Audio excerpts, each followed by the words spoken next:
edition of Shabbat Lounge. This is Matt. And Jake here. And this is part two of Who Are the Pharisees? That's right. So if you're just jumping into this, probably should go listen to part one. That's right. And also go to sabbathlounge.com.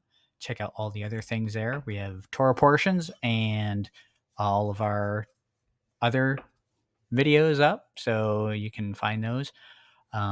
Yeah, pretty easy to find. Yep, and we're presenting this as we kind of chunked it into little pieces. That way, if you don't have much time, you can watch this in little pieces, little segments. And so this is the second part, and this will be on a YouTube playlist, and you should be able to play these in order. Right. So, Jake, have you ever been called a Pharisee? Well, I think I have. Yeah. And so probably have you. I know I have. So what do you think people mean when they call you a Pharisee? Right. So that's the question. Why do people call you a Pharisee? Yeah. So and we're going to kind of jump into that. Okay. So I think you need to understand who are the Pharisees, because when you talk to someone, you know, just like we've talked before, and you've talked about defining your terms. Right. Because if you don't define your terms and they think Pharisee is one thing and you think it's something else, you need to make sure you're talking about the same thing. And I think it's good when someone says, accuses you of being a Pharisee, you take that head on and you go, oh, that's great. I'm glad you said that. Can you tell me what you mean by that? And make them give you an answer to that. And I think that's a good place to start. Yeah. Kind of these questions here, you can pop out to them. What were the Pharisees teaching? Yeah. What was the doctrine of the Pharisees? And then that'll kind of make it so you're discussing the same thing. You'll be on the same page, hopefully. Yeah. At that point. So when we look at this, often I think most people believe that the Pharisees were Torah keepers. Right. And yes, they were to a certain extent. To an extent, right. Yeah. So when you start telling people like the importance of keeping the Torah, they're going to associate that with what the Pharisees were teaching. Mm-hmm. Right. Mm-hmm. And so here we're going to pull up an example of in Acts 10. And this is a pretty common section of scripture if you're in Torah, because this is one of those ones you see and you're like, you see it completely different once you come to Torah. This is where Peter has his vision. He's starving, which is a common theme, right? Every time you see visions, you're like starving. Where the animals come down in the sheets, and Yahweh says, kill and eat. Peter says, no way. I've never eaten anything common or unclean. Yeah. Right. Yeah. And as you know, the vision is about people and not about food. Right. And this is where he's addressing, he's telling them what the vision actually means. Right. And this is an example of Yah correcting their incorrect thinking.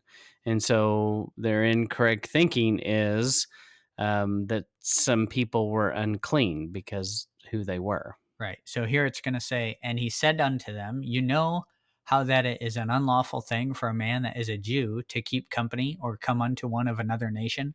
But Elohim has showed me that I should not call any man common or unclean. So that's the interpretation of the vision. I shouldn't call any man common or unclean. And why was he calling men common and unclean? It's because of this first thing. It's unlawful for a man that's a Jew to keep company with someone of another nation. And so we challenge you to find that in Torah, find that in Scripture. And I think that would be a good place to start with someone that wanted to be antinomian or contrary to this. Is I would ask them that question: is, well, show me in the Torah where that was commanded. Right, because we're gonna find out that this is actually an oral law, the laws of the Pharisees that you couldn't intermingle with each other, right? So you're going to see this again when Peter is eating and Paul confronts him, and This is in Galatians. It talks about how he confronted Peter because he was eating with To the his Gentiles, face. right, Yeah. to his face. Mm-hmm. And so it's that kind of a concept. Yeah. Yeah. And so definitely people were caught up in this tradition and this thinking, but it was stinking thinking. Right. And they get corrected on it here. So Jake found this graphic, and there's a link to this video. And as we do this, we try to put as many links as we can, so you can go look up some of these things. So Jake, tell us a little bit about this and how you came about it. Yeah, so this is a slide that Sean Griffin from Kingdom in Context put together. I was watching one of his videos, and this popped up, and I was like, "Oh, we're going to do a video on this, so it'd be perfect to include." So he gets the credit for putting this together. It's all the negative mentions from the Pharisees, how they were twisting and rejecting and persecuting the law of Elohim. So Quite a few here. yeah, And I would recommend, if you want to go research this, screenshot it like Jake did and go back and look this up. yeah, review those different sections of Scripture. And the link that is in here is a pretty lengthy playlist that he has on his YouTube. Yeah. Matthew 9:11. Right. So, and when the Pharisees saw it, they said to his disciples, "Why does your master eat with the publicans and the sinners?" So this is a scenario where he's eating with, as Acts 10 would call them, unclean people, right? Common and unclean people. Yeah. But why is Messiah then eating with them? If that's against Torah, Messiah can't break the commands, or that would make him a sinner in need of a savior. So Yeah, because it wasn't found in Torah. right. And it was something that they added to. And so you'll see that as a theme with the Pharisees, as they added to the words. Right. And I think here, a lot of people tend to look at this and they'll say the Pharisees are calling him out on law breaking, and Messiah's like, you going back to your Torah stuff, all your law commands and not loving people. The Messiah is a rebel. Right. And he's showing you should love people and not be so caught up in that law stuff. Yeah. When really, that's not what he's talking about. Yeah, no, and it was the Pharisees that were corrupt and just twisted Scripture. Right. Then Matthew 16:12. When they understood how that he bade them to not be aware of the leaven of the I messed that up. Then they understood how that he bade them not beware of the leaven of the bread, but to the doctrine of the Pharisees and the Sadducees. So the doctrine contrary to sound doctrine and Yahweh's doctrine, I give you good doctrine, do not forsake my Torah. So he's talking about the leaven of the Pharisees. So what do you take on this, Jake? Right. So the leaven that Paul is warning them about. I guess this is Messiah, actually. Messiah is warning them to beware of the leaven of the Pharisees, and he's calling that doctrine. And when he interprets that saying, he's saying, no, beware of the doctrine of the Pharisees. So it's important to know what the doctrine of the Pharisees is.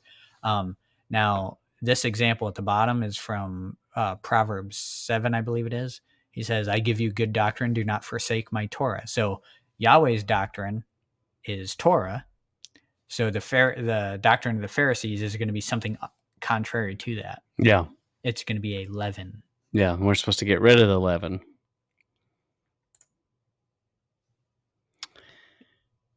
And then if the doctrine of the Pharisees was to keep the Torah, does it make sense that Paul would warn against the doctrine of keep Yahweh's commands?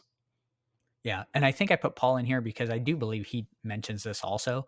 But in this case, in this verse, this was Messiah talking, I believe. So, yeah.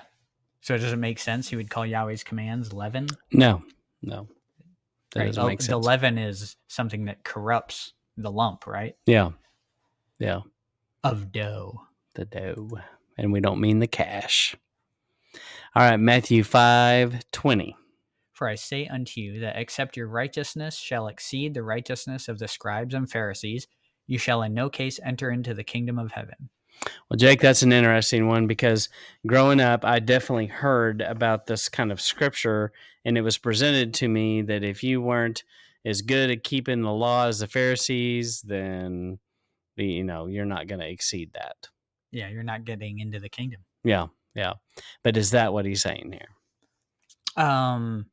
So in a way, that is what he's saying. However, it would be good to know what the righteousness of the scribes and Pharisees was, Right. right? Yeah. So one of the places you could go to is Deuteronomy 16:20. Right? Where it says, "That which is altogether just shall you follow, that you may live and inherit the land which Yahweh your Elohim gives you."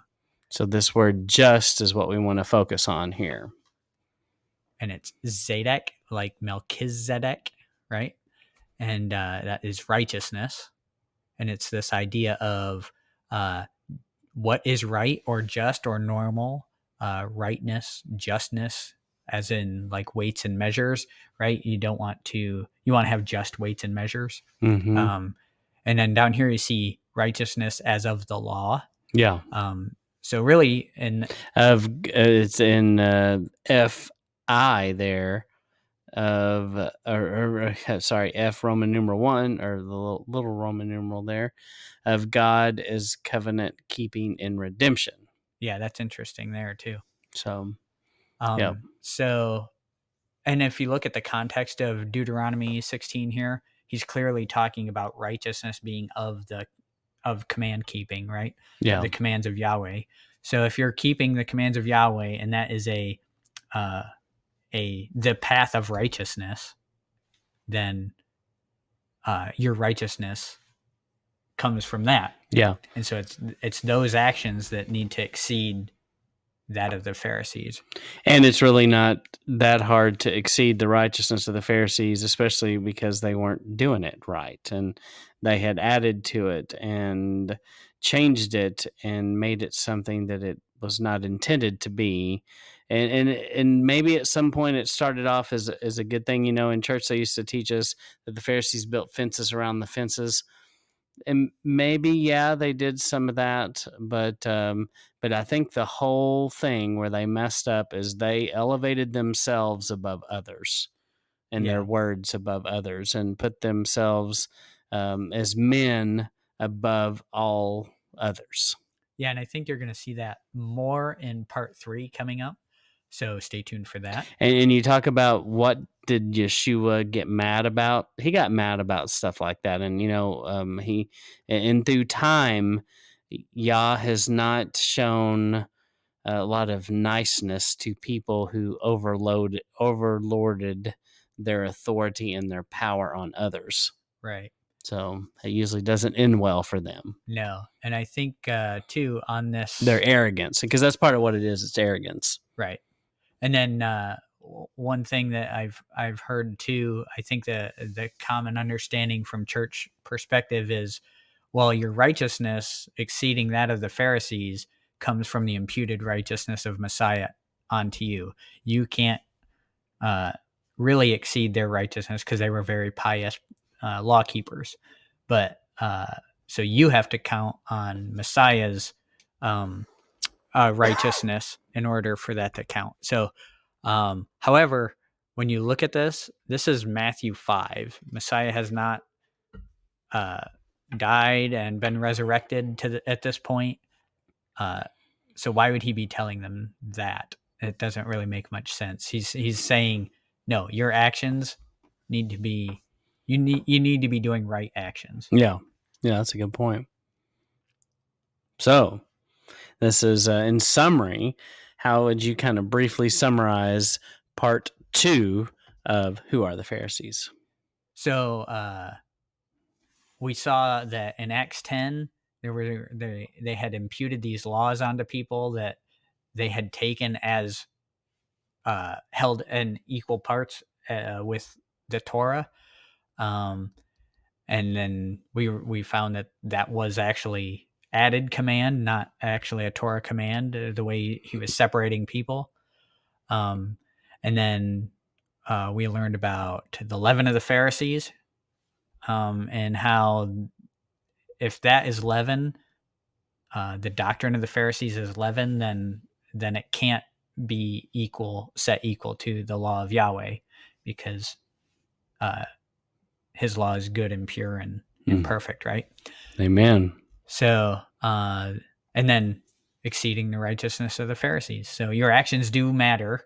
They aren't what saves you, but it does matter. So those are kind of the key concepts in this one. And making sure you define terms when you talk to someone else about these things, and because you may be talking about two different things.